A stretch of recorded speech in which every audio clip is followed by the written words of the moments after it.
Skin that smoke wagon and see what happens. How's that for a slice of fried gold? Oh, I'm sorry. I didn't know how this machine worked. It seems to run on some form of electricity. And it was wrong. It was a bad call, Ripley. It was a bad call. Bad call. Some are good for fighting, others for dying.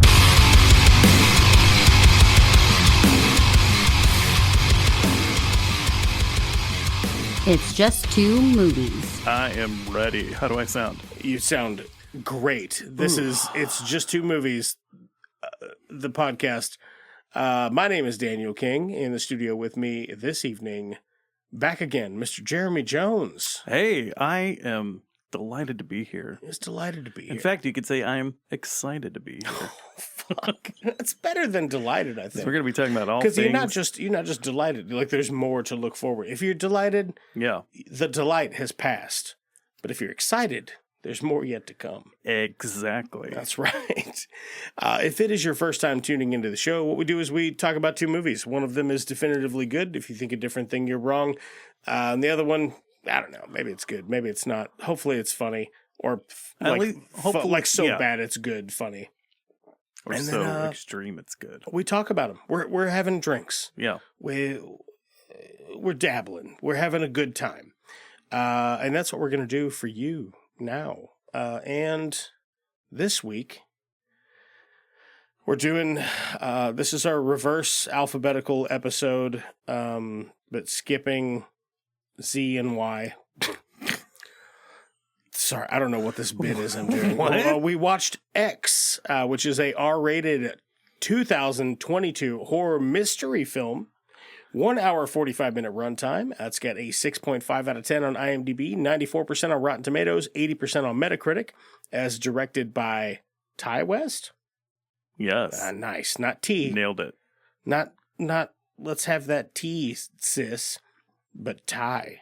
Okay, got it. Box office, $15.1 million US. Release date March 18th, 2022. This stars Mia Goth, Jenna Ortega, Brittany Snow, Kid Cudi, Stephen Ure?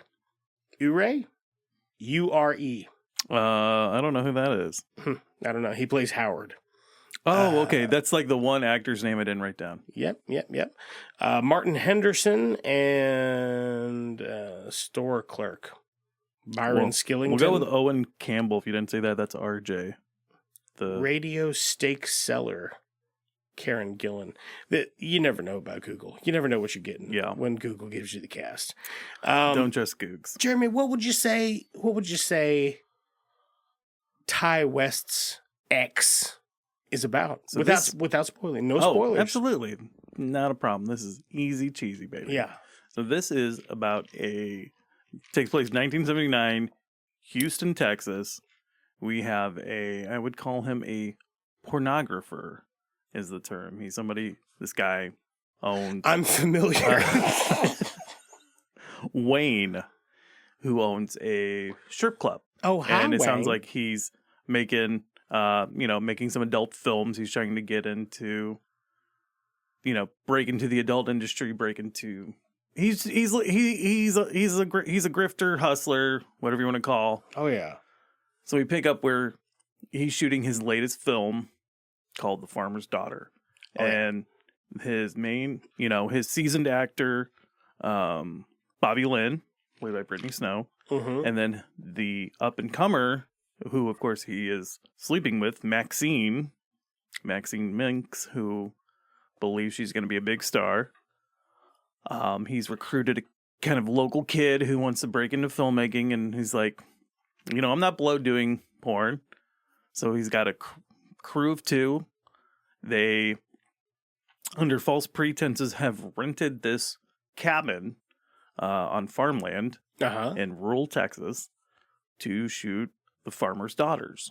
Okay. And so they, of course, did not disclose they're making a porn on this. Right. A lot harder to get an Airbnb in fucking rural Texas and be like, hey, I'm making a porno back in the late 70s. Well, I think nowadays as well, you would not. The Bible Belt used to be a little wider.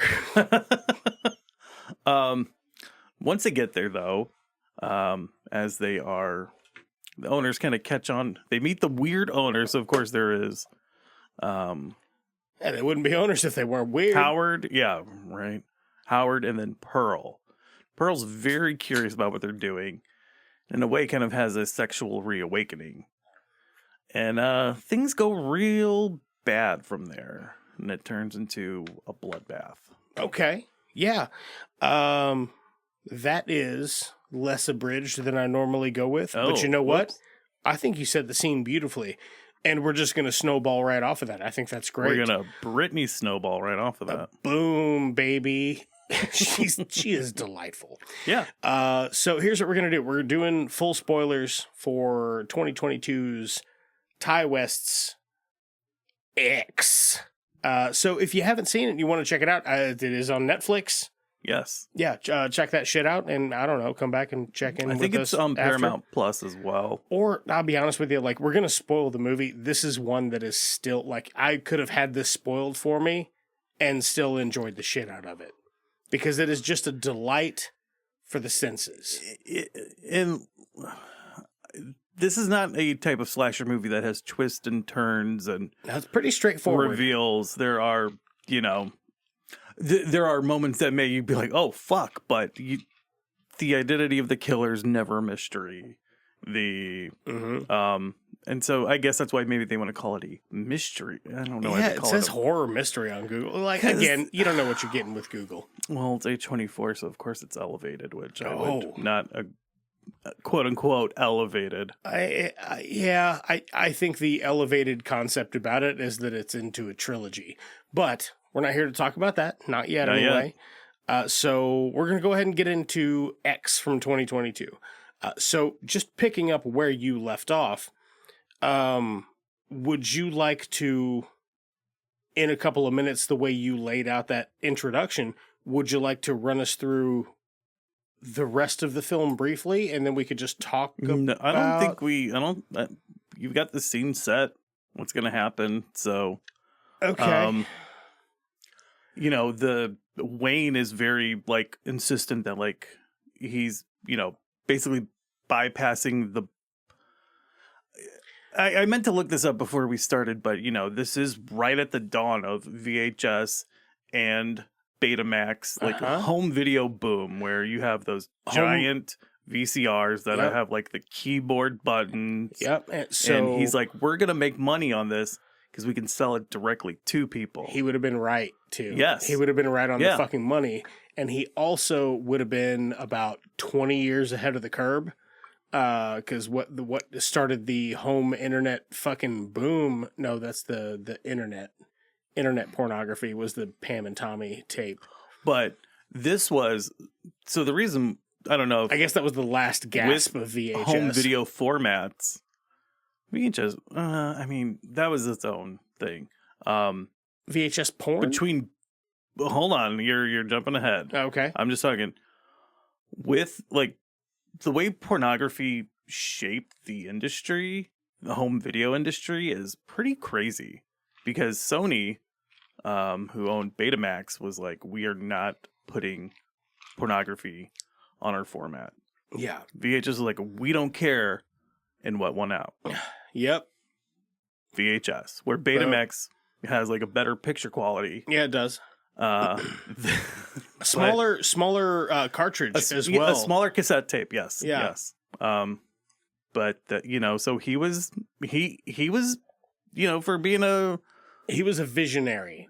I would say he was savvy. I don't know if he was a visionary, but he was savvy. He was like, we can make money off this. Well, at that time, if it hadn't been done, was that post Sony deciding they weren't doing porn on Betamax? I don't know what year they decided, but this is still... Because there were still... Betamax is still around through the early 80s. I know, the first couple Friday the 13th films were released on Betamax. Mm-hmm. So you're talking 82, 83. Yeah. After that, I did not brush up on my home video history. For that, I am... I bought my nephew a copy of Sorry. Stephen King's Silver Bullet on Betamax for Christmas. Really? He doesn't have a Betamax player, but he's just a nerd. Yeah, no, I can't relate. It was a hit all the way around. Would you like a copy of Stephen King's Silver Bullet on Betamax for Christmas, Jeremy?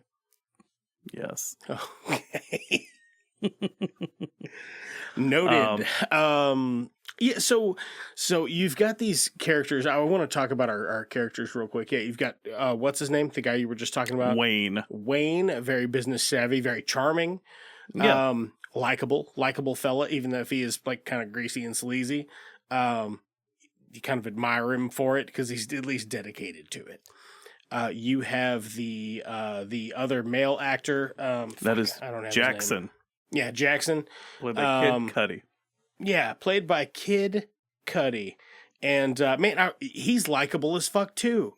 You know what I mean? He's a little headstrong. But so he's a lot of fun too in it, man. He's a ex-Marine in the thing, and he's just like getting into the porn industry. He's like, I was born to do this job. They're all very gung-ho about what they do. They're all bright-eyed and bushy-tailed, and maybe it's the cocaine, maybe it's the you've got God, you just said her name. Why did I not have these in front of me? You're talking about Bobby? Yes. Brittany Snow? Bobby Lynn. Lynn.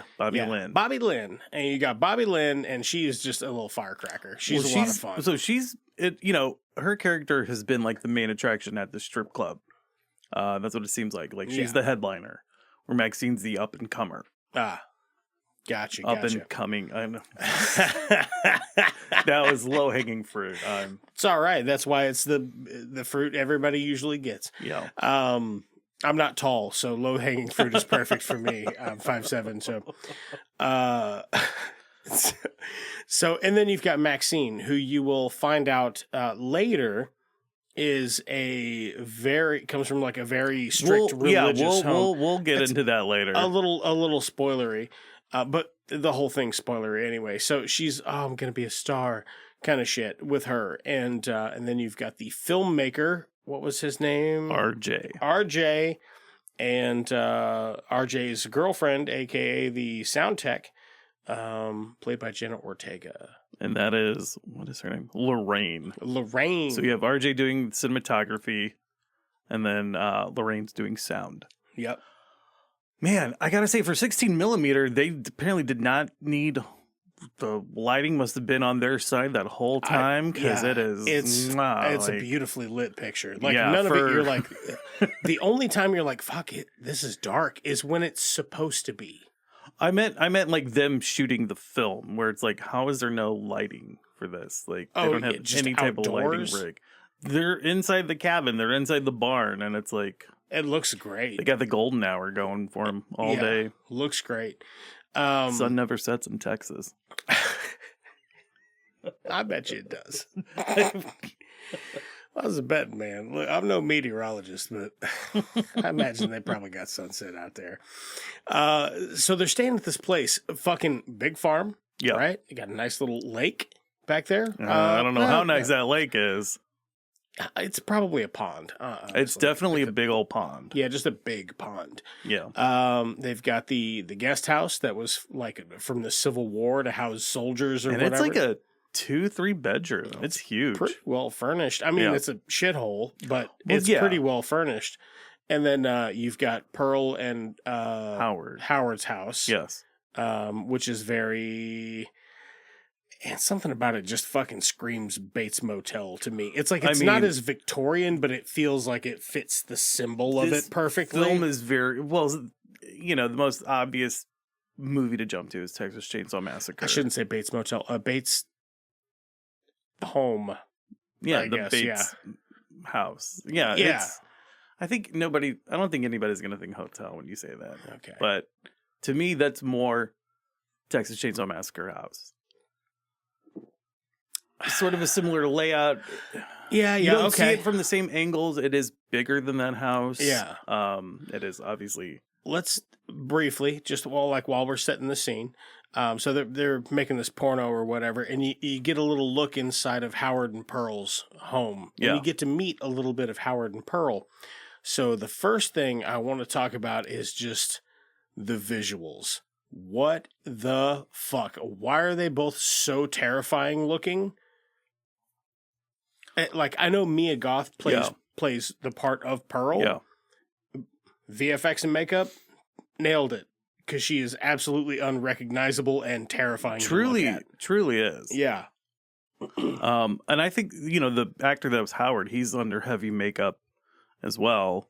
Not maybe quite to the extent of her. He is older, where in Pearl, he's not the same actor, I believe. Oh, yeah. Stephen Ure. Yeah. U-R-E. Where... Yeah, okay. I definitely see the resemblance. He's got a very long nose. Well, like a tall nose? I don't know this dimension. I think tall. Tall is the word. Has a long face. I mean, he's not like a weird looking dude or anything, but I'm like, oh yeah, that's the guy. Walked into a bar and had a long face. That's my favorite joke. I know. Anyway, so they're making this porn at this place. There's these horrifying looking old people. As you get to meet them a little bit, you can find out that the wife, Pearl, is unwell mentally. Yes. She gets confused. She's having like Alzheimer's, like sundowners kind of situation. In a way, but she's like it gets worse at night. She's kind of confused by the people that were there. Howard forgets, he pulls a gun on him. Yeah. Which, that part of the sticks, well, I'm not too surprised. Yeah, it's out here too. I see my dad pulled a gun on somebody out here, and it was his brother. He just showed up at 2:00 in the morning. I get that. Mm-hmm. She's definitely confused, but she also seems she's very intrigued in what they're doing, and when she figures out, she becomes very jealous of what they're doing. Oh yeah, because she evidently was quite the looker. Yes. Back in her day, and she should have been a star. And how come you get all these nice things and get to flaunt it? When Maxine goes for a dip in the pond, which could have been real bad, we find out there's a gator who likes to hang out. Gator in that pond over there. This is Texas, not New Orleans. I'm going swimming with that gator. But she's showing Maxine around the home, where you see a picture of her. That fucking top down shot where she's like laid out like the crucifix or whatever. Fucking cinematography in this movie is like on point. You could get a screen grab at any second, and it would be like desktop wallpaper worthy. Swimming back to the dock, and the alligator enters the frame. Yeah, how they do it. Like when I first saw that, it's very well done. Looks fucking really good for a CGI gator. Yeah, or maybe it's practical. I'm not sure. Maybe it's both. It was filmed in New Zealand, so it could very... I don't know. So I'm going to guess it's Weta. Who knows if, for either physical effects or digital. You think it's one of those things where it's just a gator head on a motorized boat? Have you seen that? The fucking... I mean, yeah, I've seen it. God, I love it.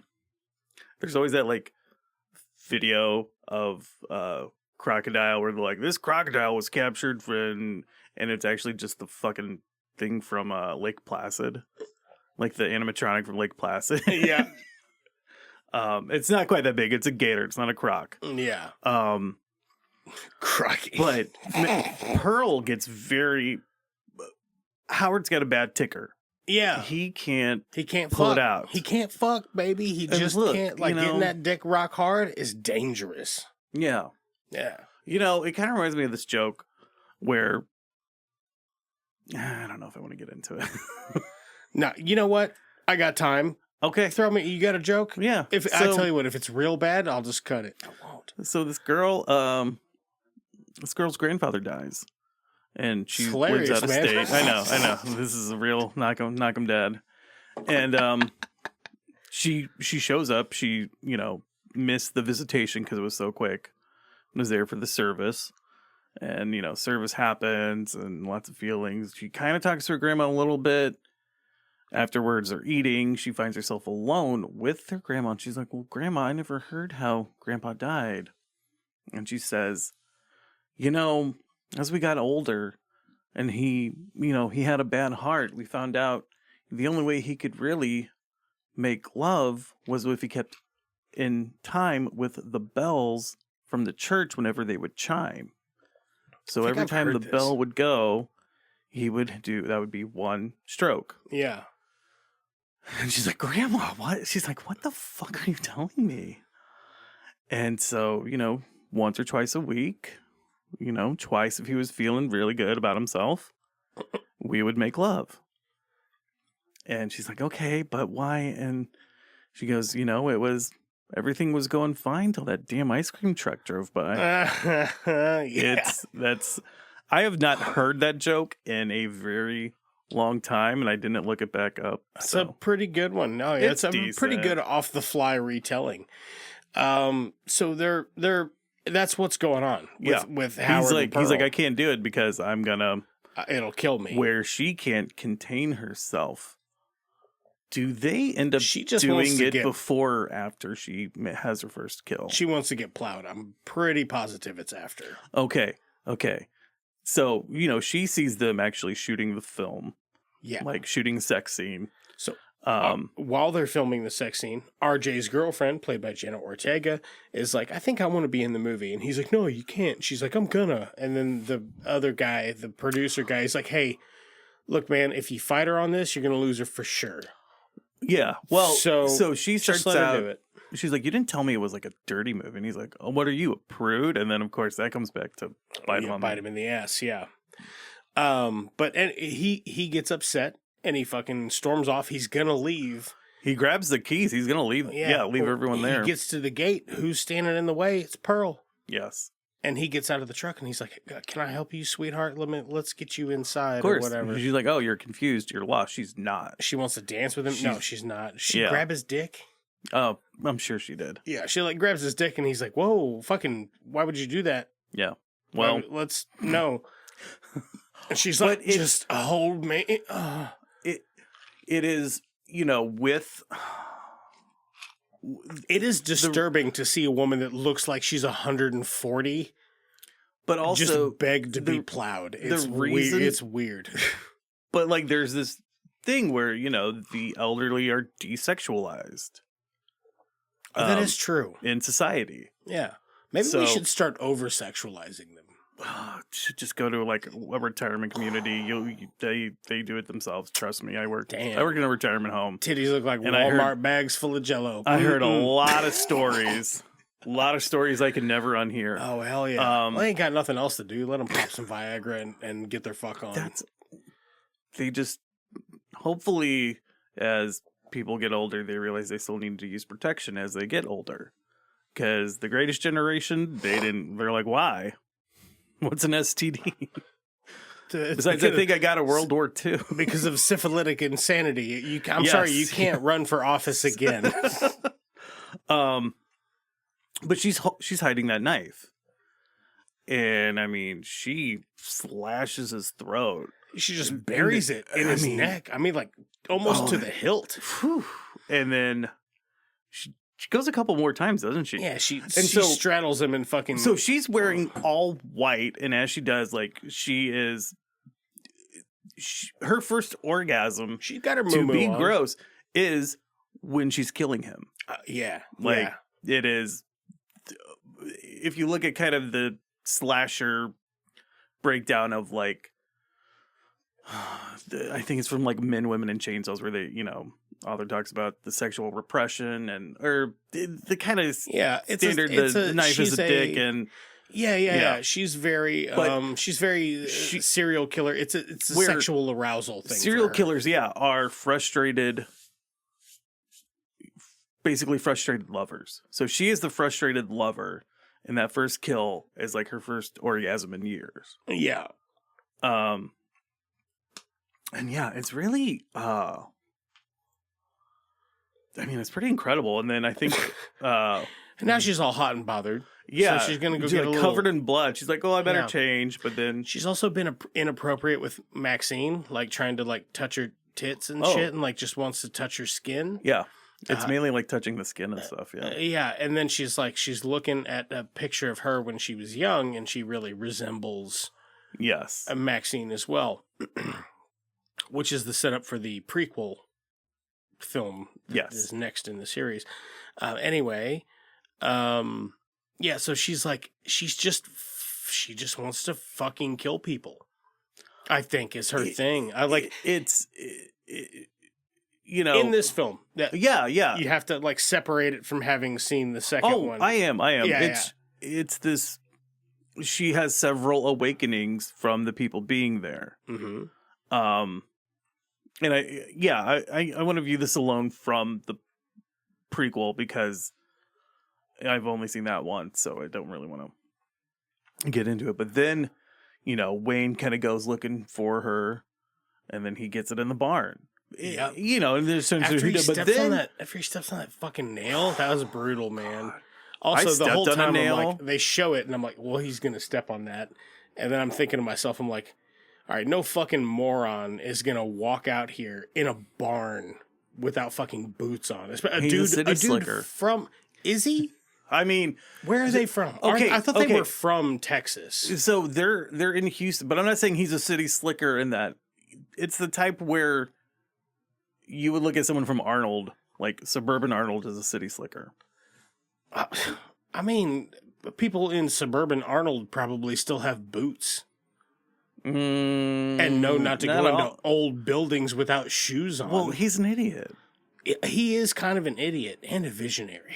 He's a pornographic visionary, but also a fucking idiot. But stepping on the nail, like, all right, there are a couple. Have you ever stepped on a nail? There are a couple of movies that do it. Have you ever stepped on a nail? There are a couple of movies that do it really right. It's fucking Home Alone. Yes. What's that David Harbour's Santa Claus movie? Violent Night, and this. Have you ever stepped on a nail? No. I have stepped on a giant fucking piece of glass that when I pulled it out of my foot, it was so big I almost fucking passed out. Like, just got white as a sheet and was like, it was bad. Now I cut a huge gash in my foot. Yeah. Giant piece of glass. I did step on a nail when I was 20 on a work site. I was wearing boots, and if I hadn't been wearing boots, it would have been probably really bad. Through the foot, where I picked it up, and it was a piece of wood and the nail, and I just still stuck to your foot, like uncorking a wine. I couldn't watch that scene in Home Alone for a decade. Maybe 8 years, but it looks so good. It's a good looking nail step. That is so that scene is so visceral. Yeah. There's a lot of stuff in this that will kind of make you wince, and that nail step was definitely one of them for me. But that neck stab, that was like I've already seen it. I've seen it twice. This is my third viewing, and it still was like oh god. But after Wayne gets knocked out, then everybody's kind of like, now everyone's awake, going, well, where's RJ? Well, Wayne went looking for him, so everybody's, hey gang, let's split up. Kid Cudi getting some milk. Kid Cudi then he finds Howard. He's getting some milk. Yeah. And then he sees Howard outside, and he opens the door, and he's just got his dong flapping in the wind. And he's like, what's going on, old man? Yeah. He's like, I can't find my wife. She's confused. I'm afraid she might hurt herself. Mm-hmm. And he's like, I'll come help you look for her, because we were both in the military. We both served together, so we're brothers in arms. But you shouldn't be brothers with everybody just because you share one thing in common, because some people are fucking crazy. So they go looking for his wife, and but you find out that... But if you share two movies in common, you can be buddies. That's right, yeah. Which is why we do this podcast. Which is why we're here. We're just making friends, making new friends, making lifelong friends. So they get out there, and they're talking, and he's like, I know what you're doing. You're trying to fuck my wife, wearing barely any clothes. Yeah. And then fucking Howard just shoots him point blank with the fucking shotgun. So Jackson does find a broken down car around the pond, and he's like, yo, what the fuck? So they're not the first people there. Oh, and then Lorraine wanders into the house. Maybe that's what's giving me the fucking Bates Motel vibes. Well, yeah, and so I mean, the big influences in this are like Texas Chainsaw Massacre.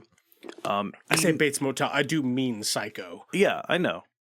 Eaten Alive, which was Tobe Hooper's second film, where a hotel owner that doesn't like guests either feeds him to his alligator. Oh, he's in the wrong business. Or he uses he kills them. You know, he either feeds them to a gator or he kills them himself. Yeah. shades of Motel Hell, but definitely Psycho with the, hiding the car, like putting the car in the body of water. Everybody's going to think of Psycho because he does it at least once. And I'm sure even looking at... They really hang a lantern on it. Yeah. So then, Lorraine's back in the house. She falls for the oldest, like, will you get my pills in the basement chick? Just like, come on. Yeah, I got another flashlight in the basement. You go down there and get it? She's like, I'm stupid. Yeah, sure. I'll go get it. Okay. So, of course, she gets locked down there. If anybody ever asks you to go into their basement by yourself, don't. Just look at the door before you go. Or if they ask you to go first, don't. Yeah, just don't do it. They go first. Just go. Here's what you do: you hide behind the cupboard or whatever. If you see a lock on the outside of the basement door, just fucking leave. Yeah, just leave. Slam the basement door and run out the front door. Yeah, but then of course down in the basement she finds a rotted body that they haven't disposed of yet. That who knows what Pearl was. Because when I watched this on Netflix, and his pants were around his ankle, got the like graphic nudity, and I was like, I don't remember there being any like, because graphic nudity means full frontal. She was probably sucking his dead dong, bro. I tell you what, I believe like if you gotta go, go with a smile, right? Could you imagine your last fleeting moments of life as your consciousness fucking fades away? Some 95-year-old lady starts sucking your dong. I don't think it would even have to be a 95-year-old. If I am like, life is fleeting and that's what's happening, I think that would be... communing with the cosmos or whatever. Yeah, some like fucking 100-year-old ladies touching it. Your Doesn't have to ween. be a 100-year-old lady. It could be anybody touching it. Like what? Yeah, but not for that guy. It's this 100-year-old lady. Well, it's Mia Goth dressed up as a 100-year-old lady. Well, God, she is fucking horrifying to behold. They both are. They just look scary as shit. Yeah. Anyways, this movie, like, it does take its time to set up, but it really does deliver on. It's punchy. Yeah, it's punchy, which is what I like about it. Like it doesn't. There is no downtime. I don't want to say there's downtime, but it takes its time. It establishes itself, and it does it very well. But once that knife goes in RJ's neck, it's all fucking. All hell breaks loose. It gets fucking crazy. But it's like one of those. It's very quiet up to I would say up till, maybe Lorraine gets. I think when he. I would say up until when he shoots Jackson, because it's a shotgun, so it's loud. I would say up until Maxine gets fucking like molested by that old lady inside the house. That's when it fucking starts to get real weird. But at first, it is a very smooth setup. Yeah. Of these people in the late 70s who are going to make a porno, and you're like, okay, well, weird. It's got kind of a Boogie Nights feel to it. Opening. Well, yeah, it's these like it's the same type of setting, 70s. Porno. And then by when the horror and the uncomfortable stuff kicks in, it's so uncomfortable so fast that by the time there's a murder, you're like, this is not going to go well, what's happening right now on screen. But it still somehow delivers a surprise. Well, with the way that it's done, I think. It does, but it is, the beginning opens with them at the crime scene on the farm, kind of being like, what the fuck happened here? TV's on, the Midwest Bible Belt televangelist on. I said you come here today to be saved by the Lord. But then you also have, and maybe I was reading way too much into this, but when they're driving out to the farm, you have that cow that got hit by the truck that is just like exploded. Yeah. And, they like roll over that. The highway patrol's directing them. And I think I was reading too much into it, but it's a red cab, which makes me think of the end of Texas Chainsaw Massacre, which is who Sally flags down a guy in a red truck who also hits the the hitchhiker character, kills him. He explodes like that cow. And they fucking roll through it. And then he actually gets out to try to help her. And he does. The truck driver, like, gets one of those big fucking, like, wrenches. Here. Throws it at Leatherface. Say big fucking wrenches again. He's got, the truck driver's got one of those big fucking wrenches that he pulls out to change it flat. Throws it at Leatherface, hits him. He falls on the ground, saws his own leg because his chains go.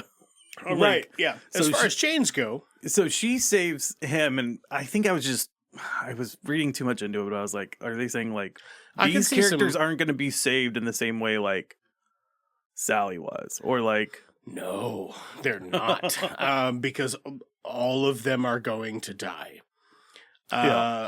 How does Jenna Ortega finally get gotten? Oh man, okay, so that's the one I forget about. I remember when she tries to escape, she like gets puts her hand out the door. So she has like a knife or axe or something. He fucking smashes her fingers. Yeah, she finds like a little hatchet, and so she's working on the door panel to unlock it because it's got like two. It's got the main kind of deadbolt, and maybe it's got another, but that deadbolt does a lot of the work for that.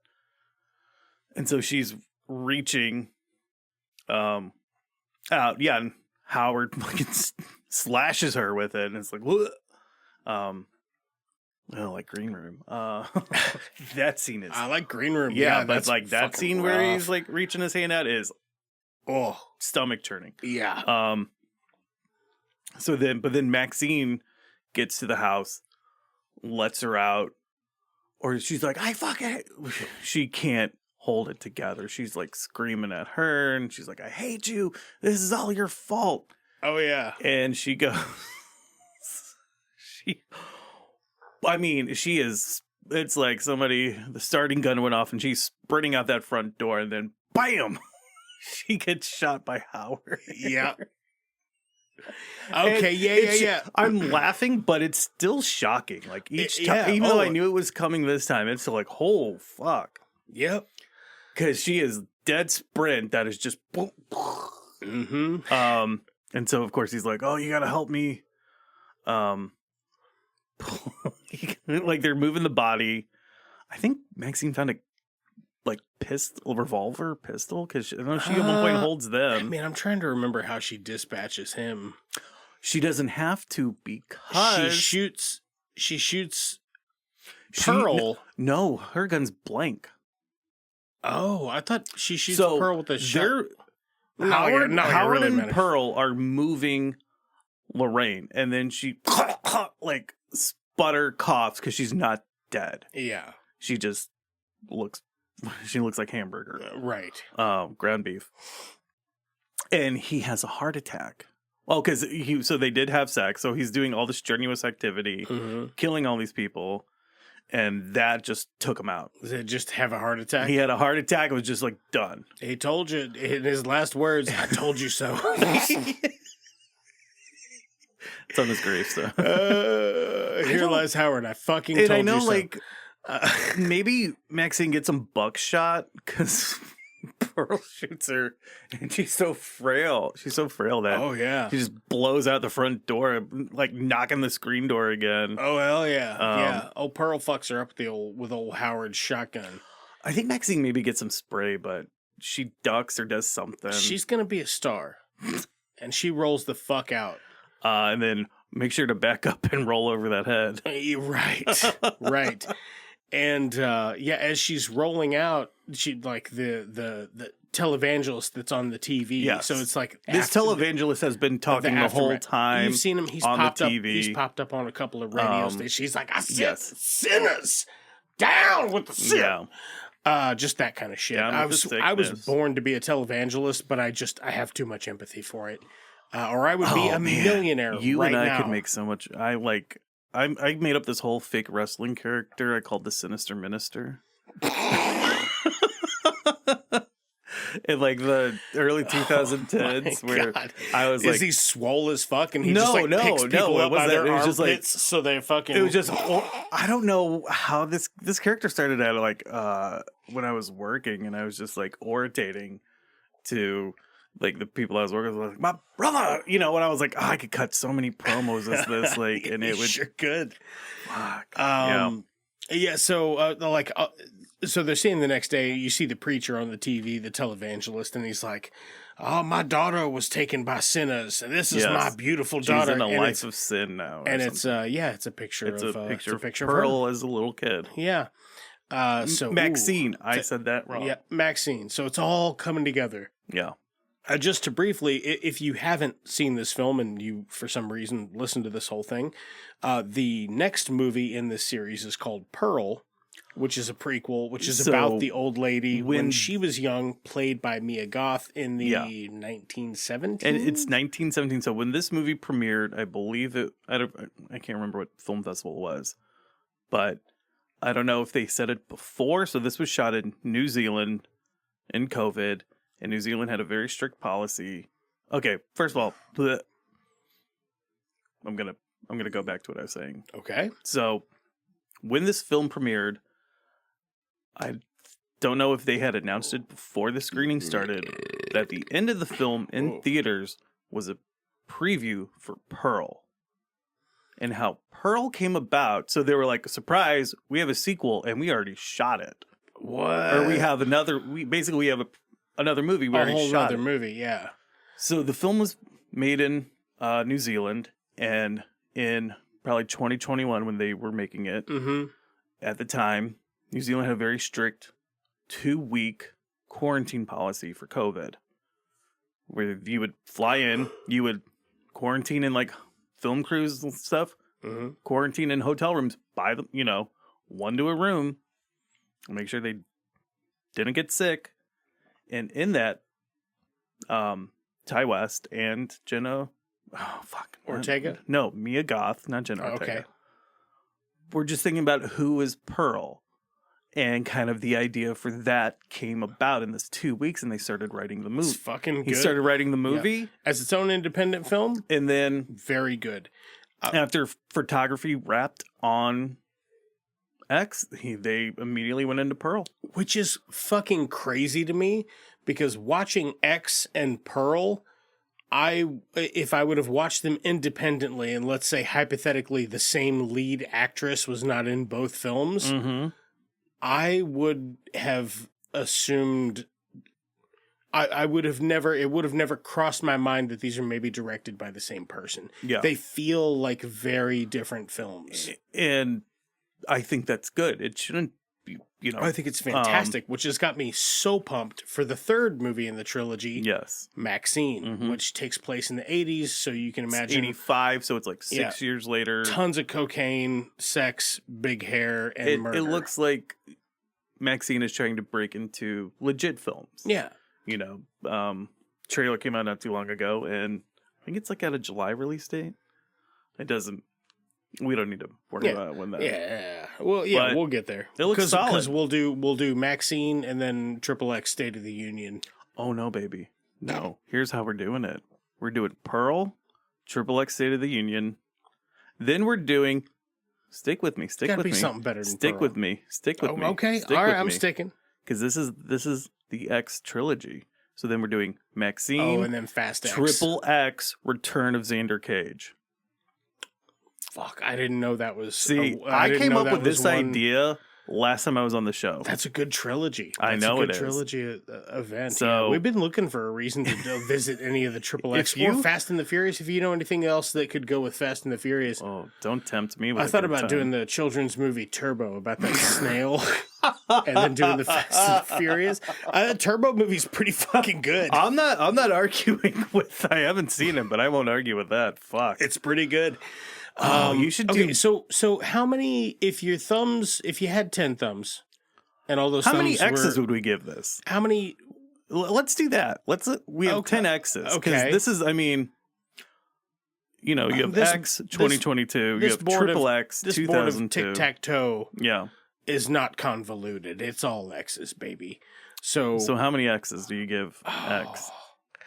Man, I tell you what, boy, as far as horror goes, and it's crazy because the actual story I don't think is super interesting, but the movie is like 9.5, maybe 10. Like, it's so much fun to watch. So I think I'm going to go 9.5. Yeah, okay. I'm going to go 9.5. Keep my 10 a little, keep my guard up. No, that's good. And that's the thing with, I think, slasher movies is that they are so meta now, and they have been. I mean, they've been meta for over 25 years, but really the last decade, a lot of them have been very, the first real meta one that I ever recognized was probably Scream. So, like, if there's older ones than that, I don't know what they are. There are, but I was mainly looking to, because that's what most people know, Scream. But so there's nothing wrong with a movie that has like a simple plot if it's done well, like X. Right. And so I'm gonna hover. Because I don't know. It doesn't matter. I'm going to say around like a 7.5 to 8. You have to pick one. Okay, I'm going to say 8. Okay.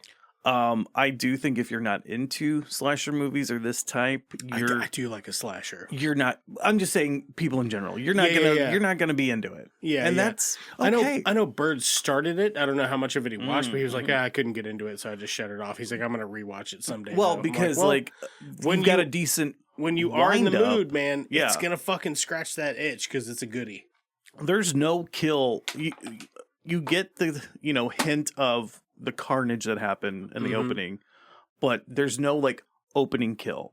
No. When then there's a setup or nobody dies for like the first movies 40 minutes, 45 minutes. Yeah, a lot of slasher movies are revenge based. This one isn't. Right. So there's always like some fucked up incident that happens at the beginning that results in a kill, or where someone is killed or injured that then may spring a foreshadowing or what what have you. I used like Thanksgiving last year. Like before I saw it, I said to my friend, I was like, something fucked up's going to happen in the beginning and then it's going to cut a year later. I haven't seen it yet. I want to though. It's fun. It's really fun. I want to see that fucking Silent Night movie with Joel Kinnaman. Oh, I did enjoy that. I haven't watched it yet. I want to. It's fun? Is it as fun as it looks like it is? No. But does he have a cool like training and gear up montage? Yeah. I bet he does. We'll talk about that. We'll talk about that off my. Wow. Okay. Okay. Well, we rated it. Yeah. I guess 8 X's, and we got a 9.5X. The next thing to do would be to go watch Triple X. 2002, baby. 2002. We're gonna get into the Xander zone. Man, Diesel, we're gonna go get in the Xander zone. Here's a quick word from our sponsor. We'll be right back.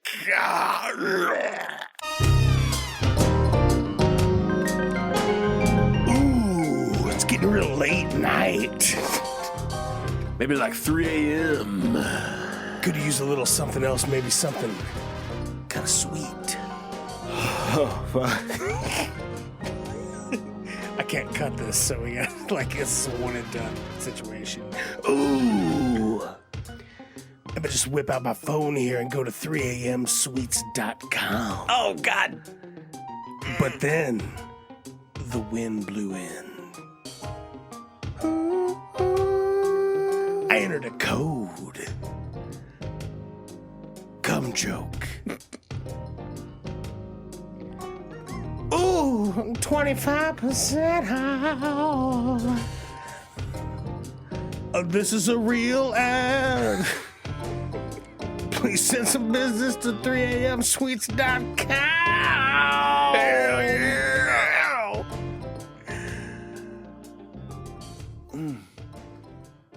Ooh. That's it.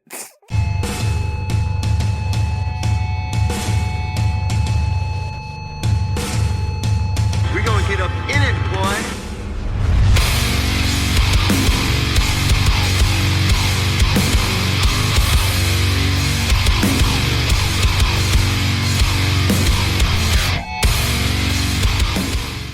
I want you guys to welcome, tune in, appreciate you showing up for the Xander Zone. You're just entered the Xander zone. Oh, man. Uh-oh. Hold on. Uh-oh. The Xander Zone. I don't know. Something's going on there. I'll fuck with that later. Okay. I don't know. My little pads aren't working. Yeah, we're back to the Xander. We watched Triple X. That was the joke. I was going to do like a foghorn Or the wham, wham, wham. Wham, wham, wham. If you haven't seen Triple X, that's because it's not very good. It's from PG-13, 2002 action-adventure, 2-hour, 4-minute runtime. It's got a 5.8 out of 10 on IMDb, 48% on Rotten Tomatoes, 48% on Metacritic. Ooh, twinsies. Directed by Rob Cohen, box office $277.4 million. God damn, it's a lot of money. That's crazy. Release date August 9th, 2002. Stars Din Wiesel, Asia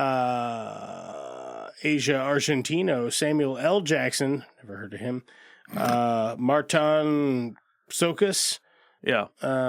Rich Wilkes, Danny Trejo, Alina Chalkova. Okay. Yeah, I don't think you're going to get the rest of these. And Michael Roof, Roof. So you know who shows up in this, but I couldn't place him in it? Okay. I don't know if he's got 1 or 2 scenes. Thomas Ian Griffith.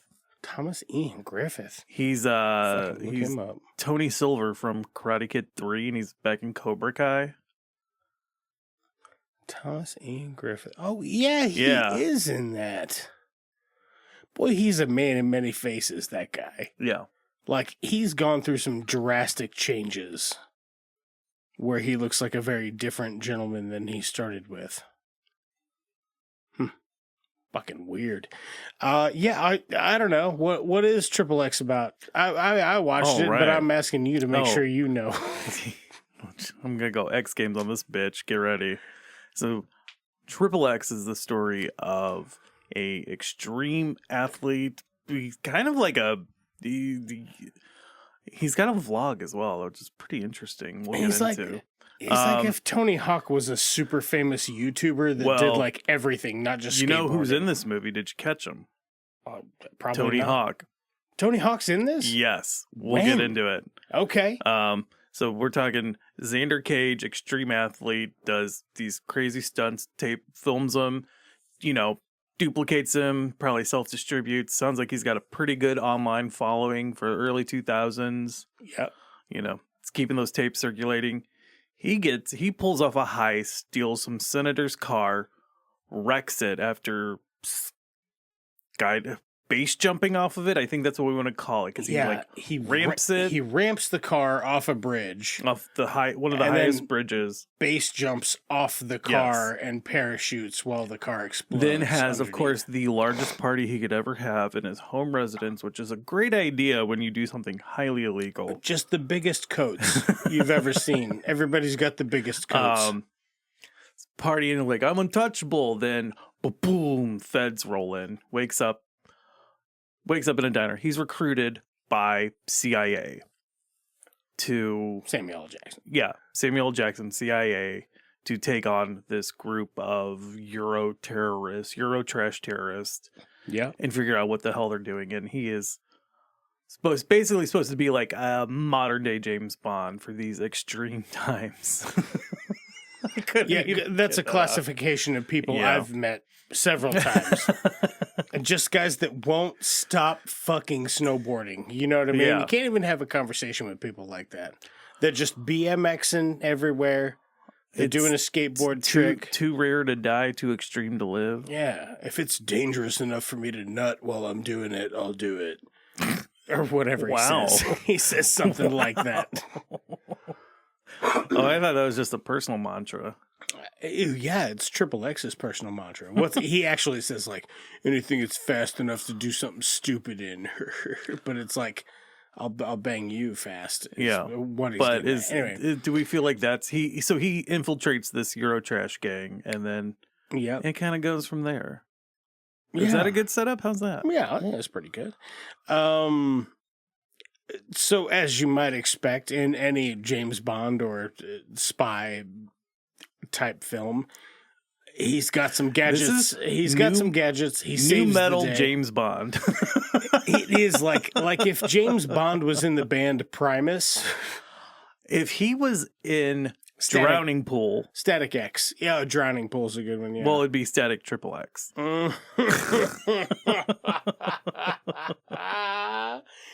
Static Xander. And Jesus Christ. Yeah, he had so it's like the most Tool thing I've ever seen. At the beginning, It is a lot of things. Nobody uses calling people a tool an insult anymore. No. But it rings very true for this. So Vin Diesel's character, when he does this, he has 3 cameras strapped to this stolen car. Oh, yeah. And so he's got like a vlog. It's really cute because he's got one. There's like one on the hood of the car. There's one passenger side window. Then there's one like dick POV because he keeps like staring down at that one. Oh yeah, and he's like, "Hey, and so I'm Mr. Beast. Welcome to the." Is he a political activist? I think so because he just went from entertainer to political activist, which they don't really get into because this senator apparently said rap music was too violent or something stupid, or X Games is rotting your brain, or video games are bad. Whenever you try to unlock something in Tony Hawk Pro Skater, you're worshiping Satan. And he's like, I won't stand for that. So that crew that is helping him out, there's probably more, but the people I know is Tony Hawk's in the car with him. Oh, fuck. When they pick him up, Matt Hoffman's at the party next to Tony Hawk, so I'm sure he's in the car. And Mike Valle, is that how you say him? I'm not familiar with him. When I point him out later, or like when I show you some shit later, you'll be like, oh, that dude.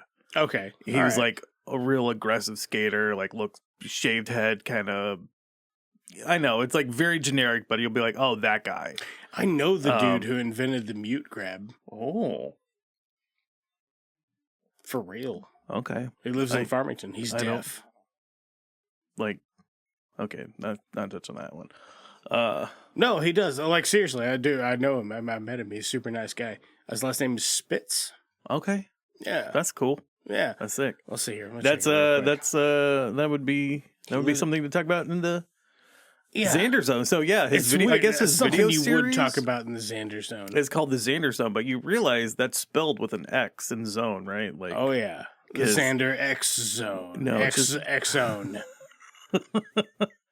Have you seen this movie before? Yeah, when it was in theaters. I was well aware of this movie, and it's 2 sequels somehow. Hadn't seen any of them. If I had seen this in 2002, I would have hated it. Weddle. And you know what? Not Spitz, it's Weddle. Oh, okay. That's sick. I knew his daughter who goes by Spitz Miller, and then she changed it to Weddle or whatever. But anyway, super nice guy. The guy that invented the mute grab. Anyway, carry on. I couldn't let it go. Sorry. Had such a good time with this movie. I was not expecting. I had a lot of fun with it too. I was ready to get silly in the Xander Zone. It's like I was zilly in the Xander Zone. Boy, it's like if you went to a bar and as you were walking in, they were playing that "You're My Butterfly, Sugar Baby" song. And you were like, this is fucking awful. But you hung out for a little bit and you're like, these guys are all right. Like, they're fun at least. They know that they get it. They get it. They get what they're doing is. If I'm walking towards a bar even today and I hear Crazy Town, I'm walking away from that bar. Now, Drowning Pool, I'm like, okay, let's see what they got for me. Because that's, of course, what's playing when he's base jumping, because it is the early 2000s, much like in the one, Drowning. With Jet Li? I wonder, so in X, that was a joke. I know. It wasn't good, but it's okay. It's what it was. In X, they played Don't Fear the Reaper, and that song is fucking everywhere. And it is easy to license still. So I wonder if, Bodies was the, Y2K Don't Fear the Reaper, because I know it pops up in the one and probably 4 or 5 other movies. Oh, I'm sure. But this movie is so dumb, but has a plot. They're having fun, man. Yes, and this is where Vin Diesel still had something to prove. Nobody's having more fun, though, than the people at the writer's table that were like, can you believe they're going to put this in a movie? And then it makes $200 million. Well, and we'll get to why it made that much money. Okay. But this movie was written by 14-year-olds.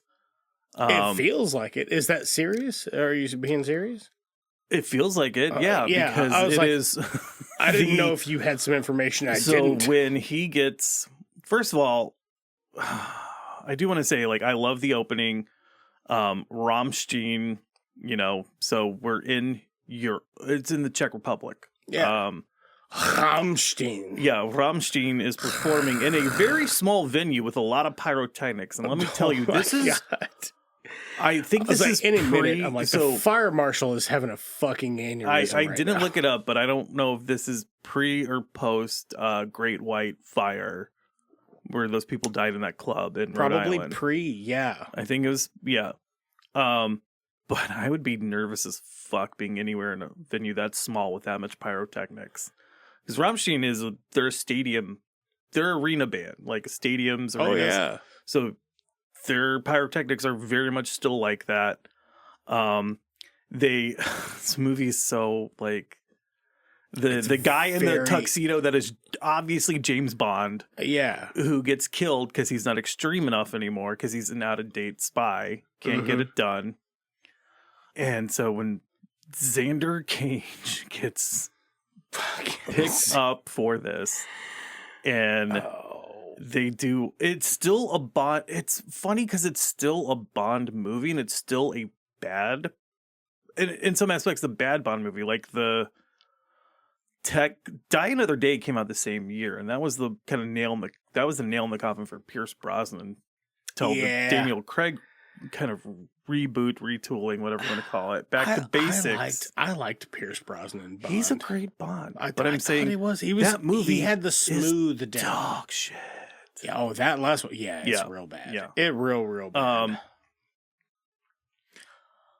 But it is like when it's just this, like, he has no, rule. Like, he does what he wants. There's like no consequences. Oh yeah. And then when the tools, when he starts getting like the equipment, like those binoculars that have X-ray mode, he's like, check it out. And there's the agent who's like, check out this lady doing target check out this cop that comes to work in full fucking sex suit lingerie. But you can't even, it's funny because it's like, he's mainly looking at her skeleton. Yeah. He's like, fuck. And they're like, oh my God. Like, ooh, she's really into you. I'd like to jump those bones. It is dumb, but with... It has enough restraint that when he's looking at that skeleton lady, that he doesn't make a boner joke. Yeah. Oh, do you know what I mean? Man. Like, it has that much restraint, but literally that's the end of it. They would have been like, oh, that's everything that's else. rating. He'd be like, seems like there's not much left to the imagination. Like, that's just the kind of shit he says all the time, which is fucking... My favorite part of the movie is just every time it pans in on Vin Diesel and he's about to say something, I'm like, oh my God, what's he going to say? He doesn't really have good one-liners. No, they're all bad. That's why I was entertained. All of them are bad. Every single one. Like, the guns he's just not a good actor. That, like, gun he's given, he's fine. I think he can be fine. That gun is huge. Gun is if huge. That was impractical. If that was a real gun, it would be one of the heaviest handguns on the planet. Yeah. I'm not saying it would be inoperable. I'm just saying it would be smart to give it like a little kickstand or something. He just has it on his forearm. Alicia's brother has a rifle that has like the barrel on it. It's like this long, and it has a little kickstand, or it's the handgun. Yeah.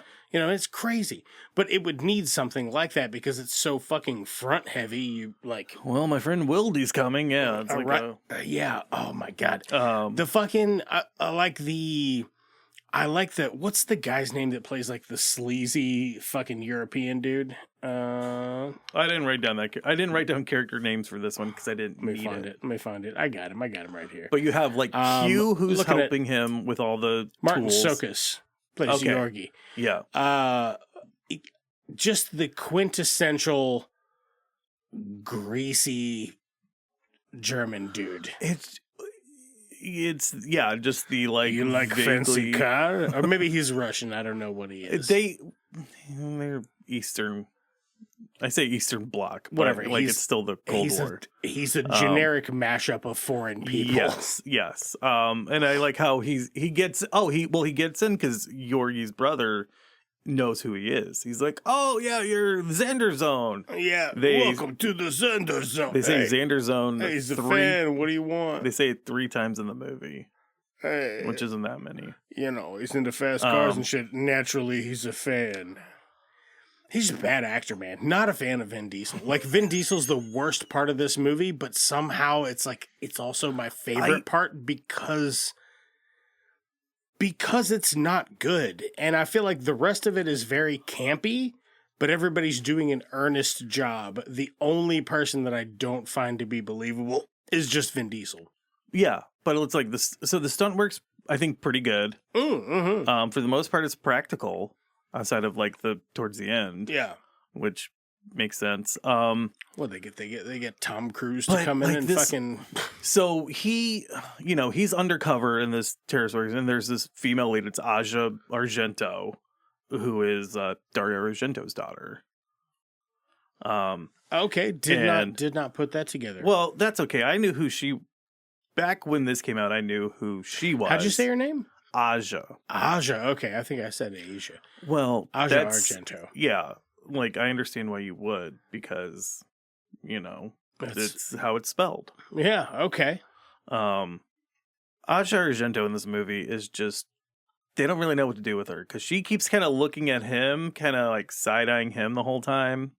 And, she's like, Yorgi's arm candy, always there, and he's always kind of giving her a hard time. And he's actually working, Xander's working with the Czech police, and he immediately sells them out, and he gets really lucky that they didn't kill that police officer right away in that club. He does, yeah. The whole movie kind of hinges on that, actually. It's like, I was like, oh damn, are they going to kill this cop immediately? But would have been a different movie if they would have. And they make him, he kind of jumps through these hoops, or he buys exotic cars through them, quote unquote, saying he's a buyer for other people. Oh, yeah. And they initially let him into, the last one's for me. They see Orbital in concert at a like Tesla coil factory. I don't know what that like club is. I don't know. It's fucking insane. It's just the most extreme place you can imagine in 2002. I'd be like, wouldn't it be cool to have a concert in the heart of a thunderstorm? Considering how, like, the cars and all this stuff, I'm really surprised that Yorgi's hideout in this castle in, like, the mountains was not like the Foot's hideout in Ninja Turtles, where they're, like, skateboard ramps. And oh, yeah, just stolen VCRs. Yeah, well, like Fast and Furious, they're stealing VCRs. Marlboro cigarettes. Got any cigarettes? Regular or menthol? What do you got? Pepsi and Marlboros? I'm in. I love crime. Did you catch the name of this terrorist cell? Oh my God. Fuck. I didn't write it down, but I did. I did. What was it? Anarchy 99. Anarchy 99. How many? I bet you there's a band called Anarchy 99. Well, and then it's like, or I guess Yorgi's a big fan of the Vandals, and so is Xander. Well, that makes sense, like, who he's hanging out with in America, but... yeah, man, you piss on you go into a deli, try pissing on the cheese. Yeah, Anarchy 99 definitely is a band. They have almost 5,000 monthly listeners. What year did that band start? Because are they named after this movie? Let's see here. Let's check out their disc. Yeah, first album's in 2020. Okay. And by album, it's a 2-song LP. Yeah. So very LP. He's very bad at being a cool guy. I don't again, it's like that's what does it for me. He has like an extrasensory perception where he can tell that this situation is fabricated or whatever, and he can easily take out everybody else in the room per his ability to detect that things are fake. He knows that he has the upper hand without ever assessing the situation. But also he says stuff like, fucking, oh, that was he's right behind me, isn't he? You know what I mean? Like, he just says very, like, predictable, like, not funny, not clever shit. He just has so many hooks, and they're not... None of them land. They're barbless. Yeah, they don't, like, none of them are good. Ooh, barbless. That's good. I like thank you. Yeah, none of his, like, jokes really... I just think people, like... He gets in because of the extreme stunts he does. And then he's also bad at being... He catches Aja's character doing something kind of shady in the mansion. Mm-hmm. And he's like, well, he's spying. And he's like, what are you doing? And so he's like, well, I didn't really kill that cop. He shot him with the paintball. And it's like, do not say that out loud where you are. It's like, I'm a spy, by the way. Yeah, and then she gets she's like, it's very funny. My phone is ringing. You pick up, hey, by the way, that guy's a spy. It's very formulaic, very campy, the whole thing. But I don't want to convey the fact that it's not fun because it is. Oh, no. Again, very entertaining. I lost my absolute shit when they get to Yorgi's castle is what I'm calling it. Yeah, that's fair. And he's like, show him to his room. And there's that girl who is gyrating on the bedpost.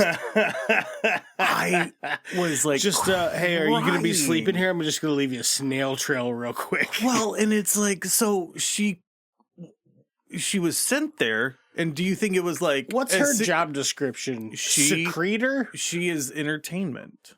That would be anti-housekeeping? A valet.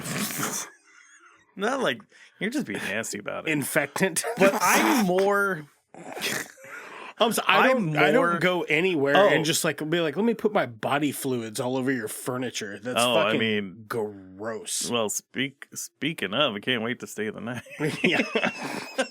I think it's more like, how long was she in that room? And like, did she... Or was it, when he shows up, you need to go that room immediately and be ready. So she was like standing by the bedpost ready. And so like, did she wait till the door started turning? And did she hear the voices when him and Aja are kind of like... Time to get to work. She put out her cigarette. And she's like, oh, fuck, I'm on the clock. Yeah, fuck. Oh, my God, back on the clock. Hi, honey. God. Hey, I'm a lot lizard. How you doing? Look, if you want to screw, we can do that, but I gotta defecate so bad. So when we learn what Yorgi's plot is, because they keep being like, well, nobody can infiltrate the group to find out what this plot is. Yeah. And it is this chemical... He has this lab underneath the castle where... Yeah, he's got a... So they're making... bombs? Yeah, here's the plot. Here's the it's not a MacGuffin. What do you call it? No, here's the plot device. The plot device. Yeah, thank you. It's a bomb that takes forever to go off, that releases a neurotoxin that is strapped to the top of a ski-doo. Yeah, but then he calls it Silent Night, so I was like, is this a Christmas movie? Nope. But that's what he calls... They even make a couple of references to Christmas, too. Maybe it is where But there's no trees. There's no Christmas market. No, there's no snow. It's European. Well, it's European, there's snow in the clearly. mountains. Yeah. It's European, clearly. They did film in the Czech Republic. Well, they have snow. Well, yeah. In December, right?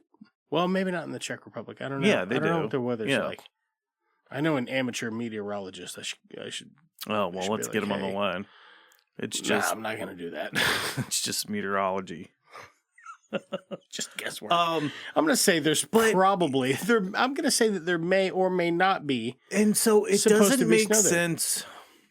So, of course, Yorgi, they're like, oh, it's done. Let's party, blah, blah, blah. And they're like, haha, we're going to go in the sterile lab and watch this, which is always a great thing to do. Holy fuck. He sets the bomb off, and you're telling me that HVAC, the filtration system was enough to, remove that kill everyone. I know. And not kill anyone outside. Best part. Okay.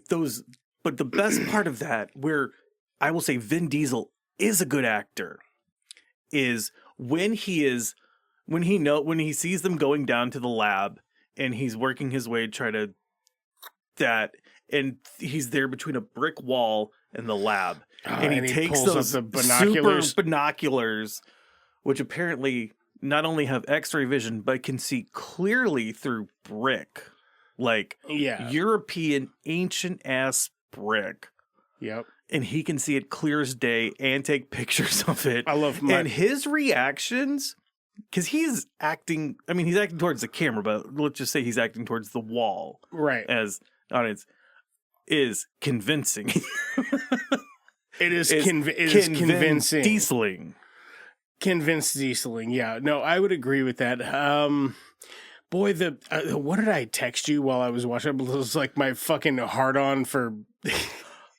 It was I texted you something. I was like, my hard on for fucking pseudoscience or made up technology or something has never been firmer. I love early 2000s hard on for old tech and fake science has never been harder than it is right now. Yep. Wow. I love retro tech, and I love it when people are like, when something in science is so new, that a movie will just go, nobody knows what this is, and we can just say it's whatever. Immediately dates itself. Yeah. Yeah. Oh my god. It's my favorite. Yeah.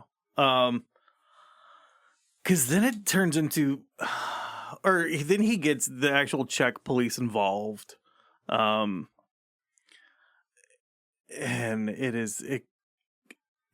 it kind of turns into what now the Fast and Furious movies are, which is also kind of funny, where it's like, there's this thing that we have to stop, so we're going to drive really fast, and it's a fetch skydive. Quest. It's a we got to quest. stop the thing from pressing the thing, or the world is in the balance. And if the thing doesn't do the thing, we're going to... I was still like, I don't get what he's doing with this. Yeah, that's pretty much it. That's pretty much it. But again, this is a movie, I said before, like, when it came out, would have hated it. And would just was. I think I enjoyed it when I saw it, sure. But it wasn't anything that I was just like, it's an action movie. There's like they're jumping a car, they're blowing a thing up. Sure. It's fine. And some of that is because now it is 22 years old, and it is incredibly dated. Oh yeah. But I didn't know Danny Trejo was in this movie. He shows up as the drug lord. Yeah. And they just think he's an actor, like at the beginning. I had seen, I don't know at what point, the opening where he wakes up in the diner. I had seen that scene before. But that's really it. Yeah. It's a pretty fresh watch. It's been a long time. I'll be honest with you, I remembered more of it than I thought that I would. Okay. But pretty fresh for me, if I'm being honest. I don't know how much more I have to say about it, other than the fact that I quite enjoyed it. Point out some kind of goofy things. Oh yeah, in the movie. yeah. What do you got? So Samuel L. Jackson's character who recruits him. First of all, Xander's. Are you talking about Nick Fury? Like John Calm? I don't know. He's the first one who calls Nathaniel Furious. More like Nicholas Curious. Nicholas Curious. He's the first one who calls him Triple X because he has a shitty neck tat. That's only said 5 times in the movie. Yeah. I would call you Triple X. So I mentioned that Die Another Day came out same year as this. Yeah. 2002. This was Vin Diesel's baby. Like, he wanted this to be Fast and the Furious. Yeah. He's always kind of upset that Fast and the Furious is the one that took off and this didn't. But then at the same time, that's what Fast and Furious has become. It's become movies like this, and they've gotten boring because of that. Yeah. If you didn't have the insane car stunts and stuff.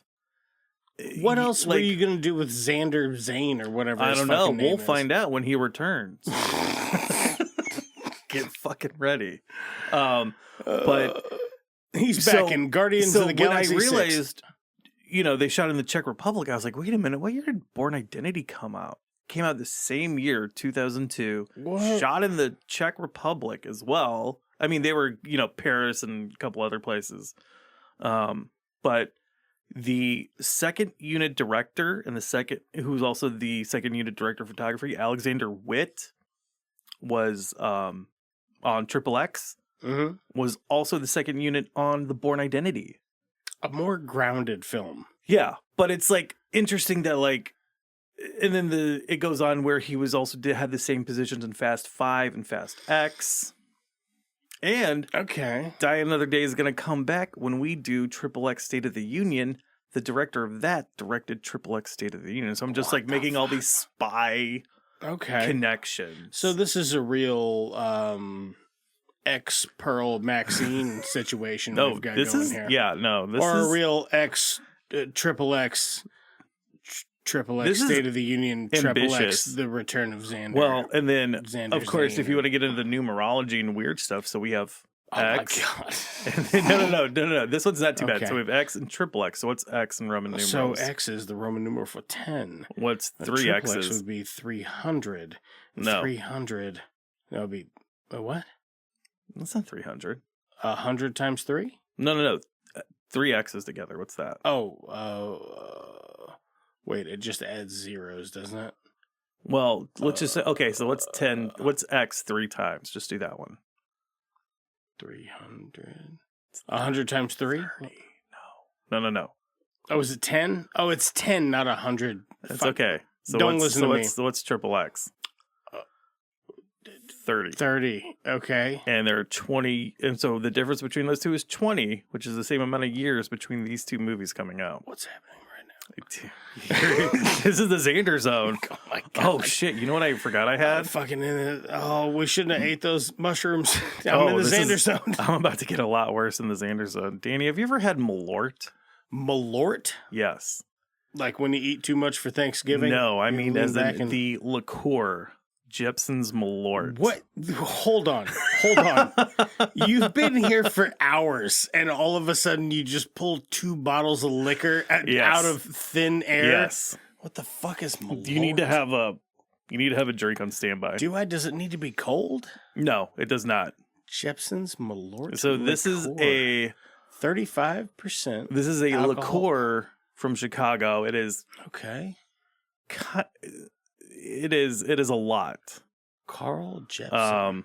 Carl Jepson Company.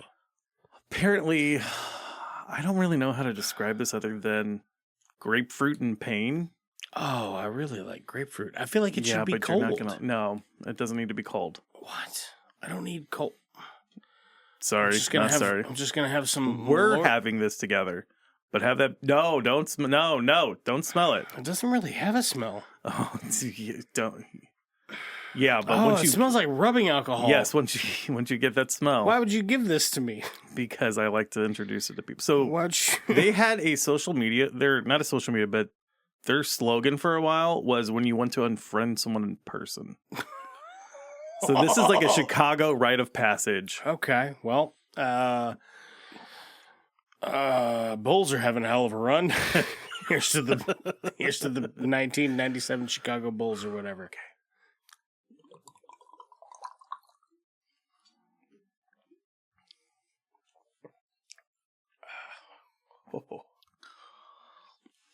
How you doing? That's so bad. Yeah, it's real bad. Why'd you do this? Do you not like me? Get out of here. Go on. Damn. Go on. Get. Not taking the turn I expected. God damn.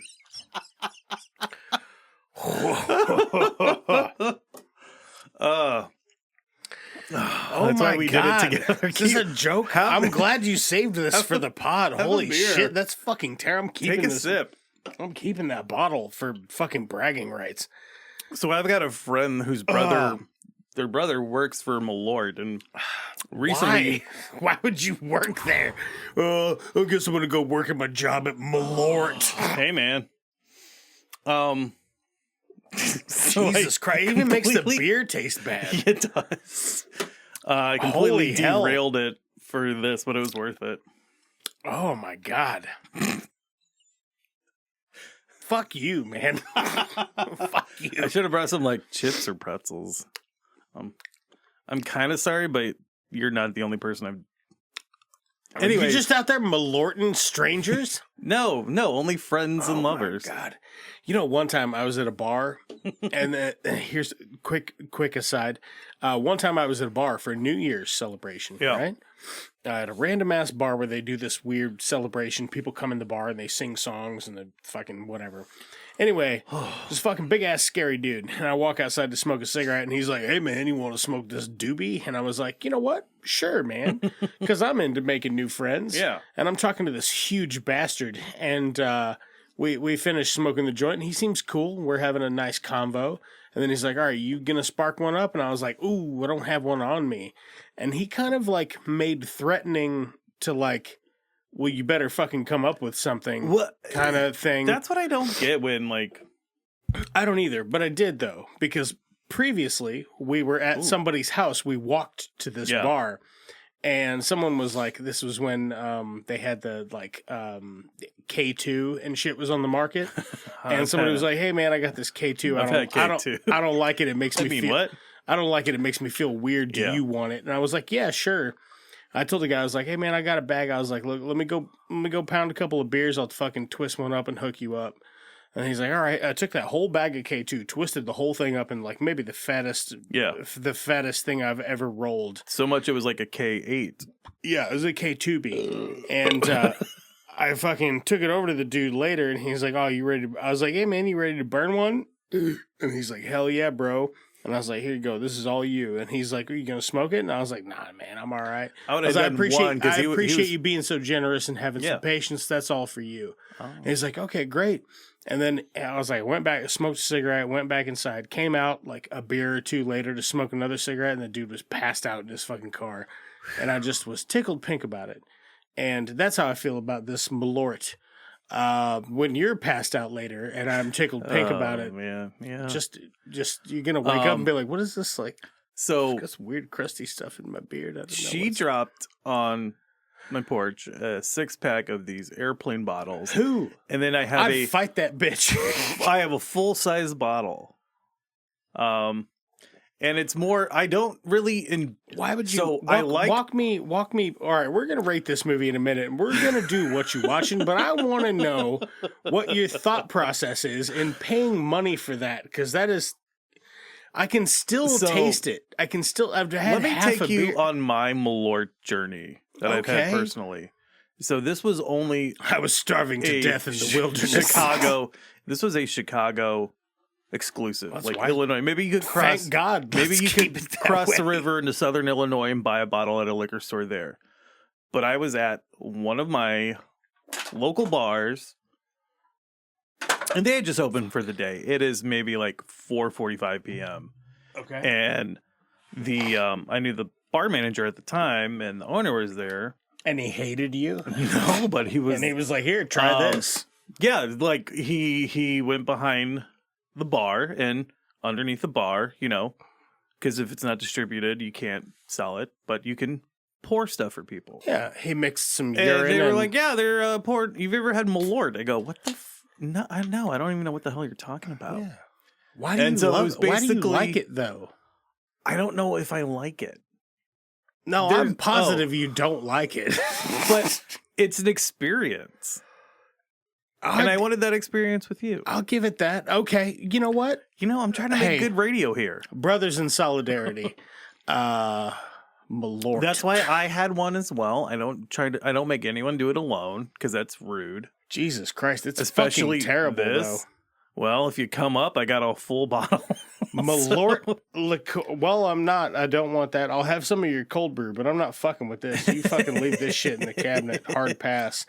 Boy, and I have had some nasty fucking shit. I mean, and this is it was my day off, but it was probably like a Tuesday. I had to go home and cook dinner, and I was like, what the hell did you just give me? It just if you ever want to absolutely ruin your fucking palate. Yeah. Have a Malort. For a while, boy, I tell you. The second time I had it was at another local bar where the owner had a bottle under the table and was like, here you go. And I was like, oh, goddamn. I had one time this guy was like, hey, man, you want to come have some tequila? And I was like, yeah, sure. I was at a house party, and this was the neighbor of the house party that I was at. So we went over to his house and we were just hanging out or whatever. And he pulled out this bottle. He's like, "Hey, they got this stuff in Tijuana." And I was like, very authentic looking bottle. Yeah. White tequila. Not usually a fan of tequila. Yeah. But let me tell you something. I have never been that desperate, but I am pretty confident that I know what rubbing alcohol tastes like. Woo-wee. And I am pretty sure that dude just served me a small glass of rubbing alcohol.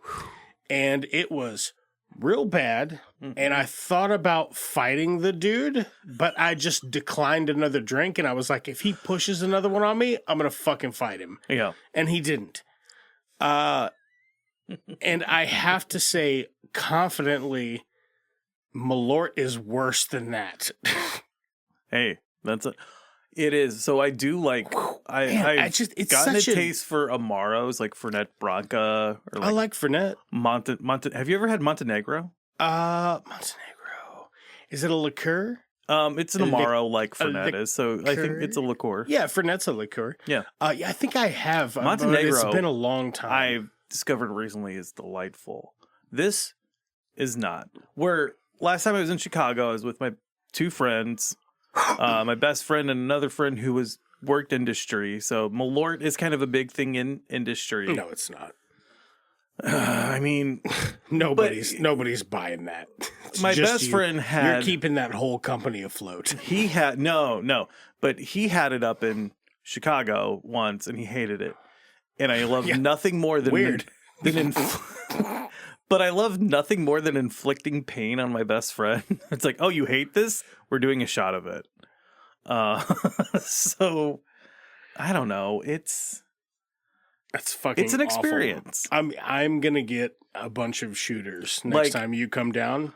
Okay, I will bring some too. Next time you come down, it's gonna be a real. I'm gonna cue you up. Noon. I'm gonna cue you up like we're gonna do an episode of It's Just Two Movies, and we're gonna do a different podcast where it's just like Jeremy gets real drunk and we just talk for an hour and a half. Okay. Yeah, it doesn't sound bad. Don't threaten me with a good time. Or threaten me with a good time. With it. Okay, Triple X, rate it. Let's say that you have 10. All your fingers are thumbs. You have your initial 2 thumbs, and then you have 8 remaining phalanges that have now been changed into thumbs. But all of 10 of those thumbs are actually cars that you're about to parachute off of. Can I ski off of any of them and try to? You can take out the comm tower. Your means of exit off those car thumbs are entirely up to you. You know what? Again, I was really. I knew it was going to be a good silly time. I had rewatched this movie very soon. I'm like, so you know what? I'm more off put by the Malort, if I'm being honest. Same. I will say 7 triple X's. 7 or 7 thumbs. Oh boy! As far as bad movies go, this is something you could put on to really irritate your old lady. Because my old lady's not into bad, into bad schlocky action stuff. And normally I'm not, but it's pretty silly. Mine which I like. is, and I was she was like, "I'm gonna take a shower. You have fun," and I was like, "You fucked up," because this movie is entertaining as shit. It's got the gas. Yeah. So I was like, when you're ready. I think I'm going to give it an 8. I think I'm going to give it an 8. Well, because I gave... it's pretty high on my I gave meter. X 8 X's. So I want to give this 7 X's. Okay. No, you know what? Fuck it. 7.5. It's a different rating for me. Like, I would watch them for different reasons. So you know what? I will say 8. But what we did not bring up, this movie made $200 million. That's and do you know fucking why? Crazy. No. Because product placement? This was Vin Diesel's and Rob Cohen who directed the first Fast and Furious movies next film after that one. So it was the success of that movie that was like from the director of Fast the Fast and Furious. Was fucking huge. And one of the stars of the Fast and Furious. That's why it made so much fucking money. That's fucking crazy. Yeah, it's a lot. I'm glad I remembered that. It's a lot of money for this. It is. Well, I tell you what, let's go ahead and breeze through the next segment of the show.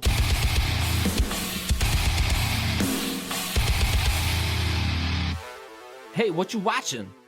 What you been watching? How many do you want me to do? Man, if I'm being honest, we're at 42 and a half minutes. I don't give a shit. I'll do mine first. Mine are shorter. Oh, okay. Go for it. I tell you what, I started in on God of War Ragnarok on PS5. Okay. Fucking wow. That's what you've been playing. I liked God of War on PS5. Yeah. I hadn't played it yet. Yeah. Really enjoyed it. Kind of hated the controls. Really hated the fucking menus. So much that I didn't want to fuck with thinking about upgrading all my shit. So, nice shot.